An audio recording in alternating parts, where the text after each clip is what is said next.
Question number 6 हमसे पूछ रहा है what is the compression to breath ratio when performing CPR on an infant with two provider. देखो पहले सवाल में क्या था, एडल्ट का पूछा था इन्होंने, और दूसरे अब इस वाले सवाल में रिपीट करके ये मांग रहे हैं हमसे बच्चे का यानी कि शिशु का। तो सवाल हिंदी में मैं आपके सामने बता देता हूँ। दो प्रोवाइडर्स हैं, दो लोग हैं, दो लोग एक साथ एक शिशु पर सीपीआर करते समय सांस के संपीड़न का अनुपात क्या है, यानी कि संपीड़न बोले तो कंप्रेशन का रेशियो क्या रहने वाला है, वही है। ऑप्शन सी की बात करूँ 30:2, ऑप्शन बी की बात करूँ 25:2, या फिर ऑप्शन सी की बात करूँ 20:2, या फिर ऑप्शन डी की बात करूँ 15:2। क्लियर। देखो मैं यहाँ पे सिंपल सी भाषा में और आसान शब्दों में आपको बताना चाहूँ, जहां भी एडल्ट आए और कंप्रेशन एंड ब्रीथ का पूछा जाए और उसका रेशियो पूछा जाए तो एडल्ट में आएगा 13:2, और जब इन्फेंट यानी शिशु उसका आएगा 15:2। क्लियर। तो option D is the correct answer 15:2। अब चलता हूँ अगले सवाल की तरफ। क्वेश्चन नंबर 7 हमसे पूछ रहा है action is inappropriate when treating a choking adult. Clear. तो अगर मैं हिंदी में बात करूं, दम घुटने वाले एडल्ट का इलाज करते समय इनमें से कौन सी कार्रवाई अनुचित है। समझ रहे हैं, मतलब ये कुछ ऑप्शन दे रहे हैं हमें, उनमें से कह रहे हैं अगर किसी व्यक्ति का दम घुट रहा है तो उसमें आपने ये वाली हरकत हरकत बोल सकते हैं, या फिर ये वाला तरीका आपका गलत रहने वाला है, उस तरीके को नहीं करना है आपने। तो ऑप्शन इन्होंने दिए। ऑप्शन ए की बात करूं, use a blind finger sweep if a patient is choking and no foreign object is seen. समझे आप, हिंदी में बताता हूं। यदि किसी मरीज का दम घुट रहा हो और कोई बाहरी वस्तु दिखाई न दे तो ब्लाइंडली फिंगर स्वीप का उपयोग करें, ये कह रहा है। या फिर ऑप्शन बी की बात करूं, stand directly behind the adult and place both your arms around the patient waist. Hindi में बोलूं, सीधे एडल्ट के पीछे खड़े हो जाएं और अपनी दोनों भुजाओं को रोगी की कमर के चारों ओर रखें, ये सही है। या फिर option C none of the above, या फिर option D all of the above.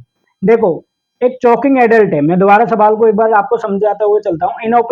इनऑप्रिप्रिएट when treating a choking adult, मतलब चोकिंग एडल्ट में ये नहीं करना है। तो इन दोनों ऑप्शंस में करूं तो ऑप्शन नंबर ए नहीं करना है, वो गलत है, और इस क्वेश्चन के अकॉर्डिंग राइट है। तो ऑप्शन क्वेश्चन नंबर 7 का option number A is the correct answer. Use a blind finger sweep if a patient is choking and no foreign object is seen. यदि किसी मरीज का दम घुट रहा हो और कोई बाहरी वस्तु दिखाई न दे तो ब्लाइंडली फिंगर स्वीप का उपयोग ना करें। क्यों ना करें, मैं आपको बता देता हूँ। ये ऑप्शन तो ठीक है, ये राइट है, लेकिन क्यों ना करना चाहिए, क्यों नहीं करना चाहिए। देखो एक तो क्या है, पेशेंट इनऑप्रिपेट, मतलब पेशेंट क्या है, पेशेंट को एक तो चोकिंग हो गई है, सांस उसका दम घुट रहा है, और उसके बाद आप ये ऑप्शन कह रहा है कि उसके मुंह के अंदर भी कुछ नहीं है, मतलब no foreign object is seen, कोई फॉरेन यानी कि कोई बाहरी वस्तु उसके मुंह के अंदर नहीं है, फिर भी आप ब्लाइंडली मतलब बिना देख, ब्लाइंडली मतलब जो दिखाई ना दे उस तरीके से आपने फिंगर करनी है और उसको स्वीप करते जा रहे हैं।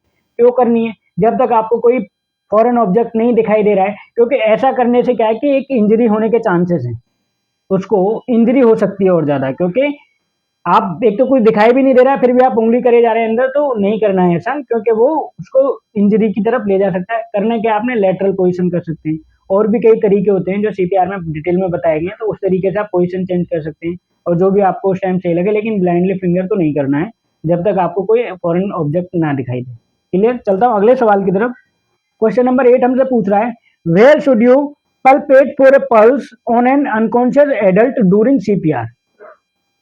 दोबारा सुनो, where should you palpate for a pulse on an unconscious adult during CPR। अगर मैं हिंदी में बताऊं तो CPR के दौरान किसी बेहोश एडल्ट की पल्स जानने के लिए आपको कहां चेक करना है।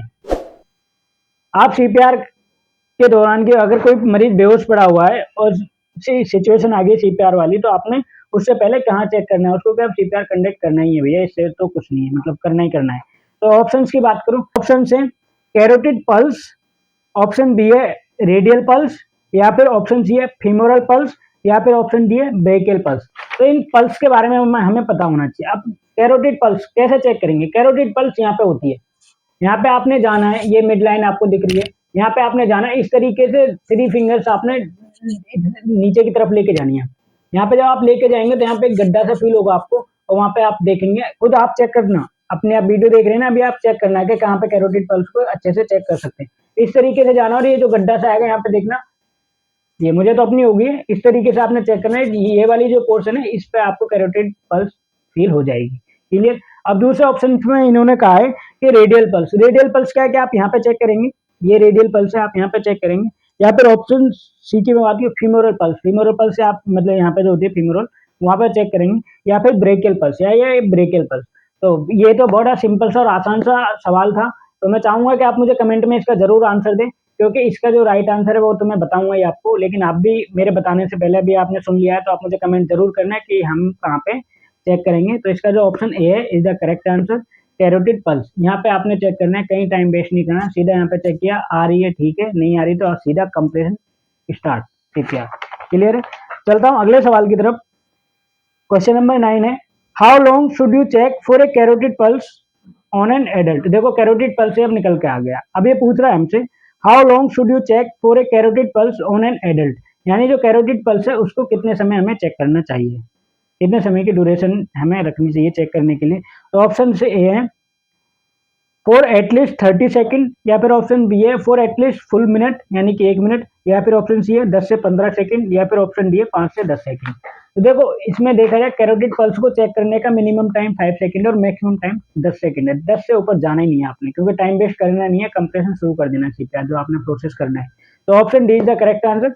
5 to 10 सेकंड, 10 सेकंड मतलब मैक्सिमम है और 5 मिनिमम है, मतलब इसके ज्यादा आपने ऊपर जाना नहीं है। जैसे आपने चेक किया कैरोटिड पल्स को और नहीं आ रही है, तो इससे ज्यादा टाइम वेस्ट नहीं करना, आपने सीपीआर करना शुरू कर देना है, जो भी आपने प्रोसेस करना है अगला। ठीक है। तो कैरोटिड पल्स को चेक करने का इसमें क्वेश्चन में जो पूछा गया वो टाइम रहने वाला है 5 से 10 second. Option D is the correct answer. ठीक है। इसलिए लास्ट सवाल और आखिरी सवाल है इस वीडियो का, when should an unconscious patient when should an unconscious patient be placed in the recovery position. सवाल मतलब घूम फिर के बड़ा आसान और सही सवाल आ गया कि अगर बेहोश मरीज को रिकवरी पोजीशन में कब रखा जाना चाहिए, मतलब जो आपने सारा प्रोसेस किया, बेहोश व्यक्ति पड़ा हुआ तो उसको रिकवरी पोजीशन में कब रखा जाना चाहिए। तो ऑप्शन की बात करूं, option A if the patient has bradycardia, if the patient has bradycardia and is not breathing, मतलब पेशेंट को ब्रेडिकार्डिया भी और वो सांस भी नहीं ले रहा है, तब रखा जाना चाहिए क्या।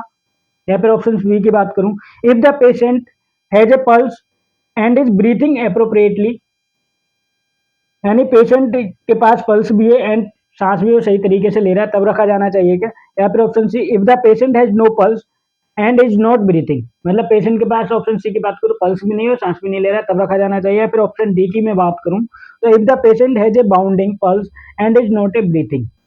तो इसमें देखा जाए तो option B is the correct answer, if the patient has a pulse, patient को पल्स भी है एंड वो ब्रीथिंग अप्रोप्रिएटली, सांस भी सही से ले पा रहा है, तब आप उसको रिकवरी पोजीशन में रख सकते हैं। क्लियर है दोस्तों। तो दोस्तों अगर आपको मेरी वीडियो अच्छी लगी है तो मैं आपसे रिक्वेस्ट करूंगा कि चैनल को सब्सक्राइब करें और वीडियो को लाइक करें और ज्यादा से ज्यादा शेयर करें, और उम्मीद करता हूं कि आप मेरे साथ बने और अपने कमेंट, वैल्यूएबल कमेंट, जो आपकी कमेंट होती है मुझे काफी सपोर्ट करती है और मुझे हौसला देती है कि मैं जो काम कर रहा हूँ आपके एग्जाम की प्रिपरेशन के लिए, तो काफी हद तक मुझे लगता है कि जो मेरी मेहनत है शायद आपको भी लग रहा होगा कि हाँ ये हमारे लिए काम करे, तो आप भी हमें सपोर्ट बना के रखें। Thank you so much for watching this video.